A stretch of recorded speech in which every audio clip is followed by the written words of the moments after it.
AC पे लगाएंगे। ये आप झूल रहे हैं, खराब हो जाता है हर वक्त यही। अस्सलामुअलैकुम, शहजाद टेक चैनल पे आपको वेलकम कहता हूं। तो दोस्तों, आज की वीडियो काफ़ी मज़ेदार होने वाली है। इस वीडियो के अंदर मैं आपको बताने जा रहा हूं कि आपने ओरिएंट के एसी को या फिर कोई भी किसी भी कंपनी का आपने घर पे एसी लगाया हुआ है तो उसकी आपने सर्विस कैसे करनी है। तो अगर आप बाहर से मार्केट वगैरह से सर्विस करवाते हैं तो उसके अंदर आपको काफ़ी सारे प्रॉब्लम्स देखने को मिलते हैं। लाइक कोई चीज़ आपकी डैमेज मिल जाती है देखने को, या फिर कोई भी इसी तरह का कोई प्रॉब्लम हो जाता है। तो इन सारी चीज़ों से बचने के लिए आपने घर पे खुद अपने एसी की सर्विस करनी है। और शुरू से लेकर एंड तक वीडियो देखें, मैं आपको सारी डिटेल के साथ बताने वाला हूँ। वीडियो शुरू करने से पहले अगर आप मेरे चैनल पे नए हैं तो चैनल कर लें सब्सक्राइब और बेल आइकन को प्रेस कर लें ताकि आने वाले तमाम नोटिफिकेशन आपके नोटिफिकेशन बार में टाइम से मिल सकें। तो दोस्तों, ये ओरिएंट का 1.5 टन वाला एसी है। अब हम इसके कवर को अगर ओपन करें तो मैं आपको दिखाऊंगा कि इसके अंदर जो सबसे पहले जाली मिल जाती है, काफ़ी ज़्यादा इसके ऊपर डस्ट वगैरह जम चुकी है और ये अब सर्विस मांग रहा है। ओरिएंट के एसी का एक फ़ायदा होता है कि इसके अंदर हमें ऑटो क्लीन का ऑप्शन मिल जाता है। तो 2019 की गर्मियों के अंदर इसको चलाया गया था। एक साल जो है तकरीबन 6-7 महीने से ये बंद पड़ा है।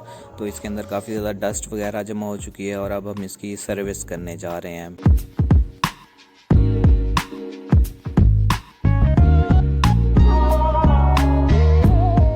तो कवर खोलने के बाद जो सबसे पहले जाली है, आप देख सकते हैं कि इसके ऊपर काफ़ी ज़्यादा डस्ट है। तो इसको आप आसानी से धो सकते हैं, तो इसके लिए तो कोई इशू नहीं है। The main part is that कि आपकी जो अंदर वाली जाली है जो कि स्टील की बनी होती है, बारीक बारीक तारें होती हैं, इसके ऊपर जो डस्ट जम जाती है वो असल में प्रॉब्लम क्रिएट करती है। उसको आपने साफ़ करना है। तो ये एसी का मेन पार्ट होता है। बाहर से मार्केट वगैरह से इसकी सर्विस करवाएं तो वो लोग इसकी मैनुअल सर्विस करने की कोशिश करते हैं। उससे ये होता है कि ये केबल्स वगैरह डैमेज होने का ख़तरा होता है और इससे नुकसान हो सकता है। तो उससे बेहतर ये होता है कि आपको ओरिएंट के एसी के अंदर तो ऑटो क्लीन का ऑप्शन मिल जाता है। मैं इस एसी को ऑटो क्लीन पे लगा के दिखाऊंगा कितने टाइम के लिए लगाना है और उसके बाद ये जालियां साफ़ होती हैं या नहीं होती, कितना फ़ायदा होता है कि नहीं होता, वो भी आपको ज़रूर बताऊंगा। आपने करना क्या है कि आपने पहले अपने एसी को ऑन करना है।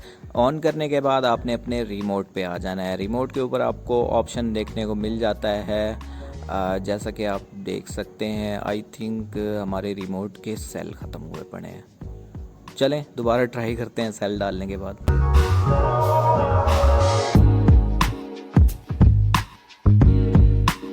चलें अब दोबारा से मैं अपने एसी को ऑन करने लगा हूँ। ऑन करने के बाद आपने अपने रिमोट पे आ जाना है। इस बार हमने रिमोट के अंदर सेल डाल दिए हैं तो रिमोट हमारा वर्क कर रहा है। रिमोट के ऊपर आपको ऑटो क्लीन का ऑप्शन मिलता है, आपने उस पर प्रेस करना है। तो आपको एसी के ऊपर आपको CL लिखा आएगा। CL का मकसद ये होता है कि आपका एसी ऑटो क्लीनिंग के ऊपर लग चुका है। अगर रिमोट के ऊपर स्क्रीन की बात करें तो CL ऑफ और क्लीन लिखा हुआ आएगा। तो उसके लिए आपको बस इतना ही करना है। इसके बाद आपने अपने एसी को तकरीबन 30 से 35 मिनट के लिए, 40 मिनट के लिए छोड़ देना है।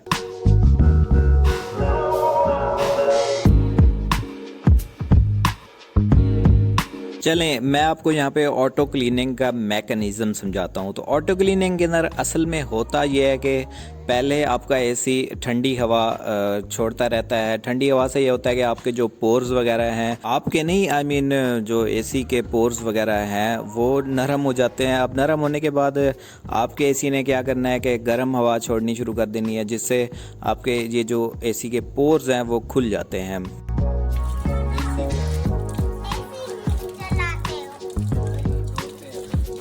ओके जी, तो हमारे एसी ने ऑटो क्लीनिंग का काम शुरू कर दिया है। 40 मिनट के लिए हमने अपने एसी को छोड़ दिया है। इसके अंदर जो जाली थी उसको हम वॉश करने लगे हैं। वॉश करने के लिए आप प्रेशर भी यूज़ कर सकते हैं या फिर नॉर्मल पानी से भी ये साफ़ हो जाता है। ये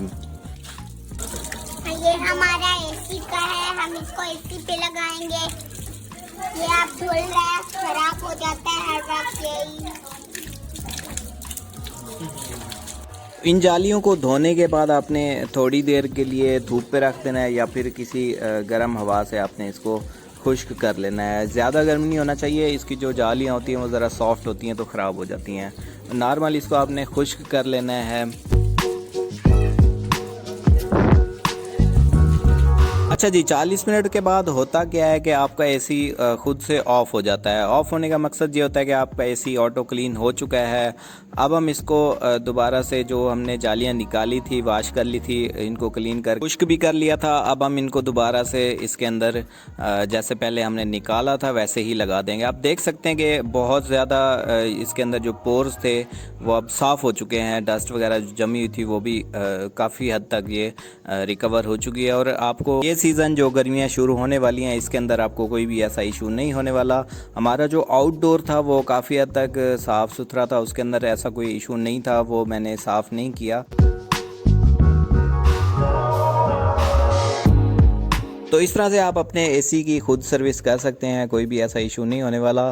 काफ़ी ऐसे मैंने एसी देखे हैं जिसके अंदर ऑटो क्लीन का ऑप्शन होता है। अगर आपके एसी के अंदर ऑटो क्लीन का ऑप्शन नहीं है तो मैनुअल भी आप कर सकते हैं, किसी भी ब्रश वगैरह के साथ जो सॉफ्ट ब्रशेज़ होते हैं उनकी मदद से भी मैनुअल आप साफ़ कर सकते हैं। तो उम्मीद करता हूँ आपको ये वीडियो अच्छी लगी होगी। वीडियो अच्छी लगी है तो लाइक कर दें, शेयर कर दें, हमारे चैनल को सब्सक्राइब करें। तो मिलते हैं नेक्स्ट वीडियो में किसी नए टॉपिक के साथ। तब तक के लिए मुझे दीजिए इजाज़त। दुआओं में याद रखिएगा। अल्लाह निगहबान। ठीक है, आपका शुक्रिया।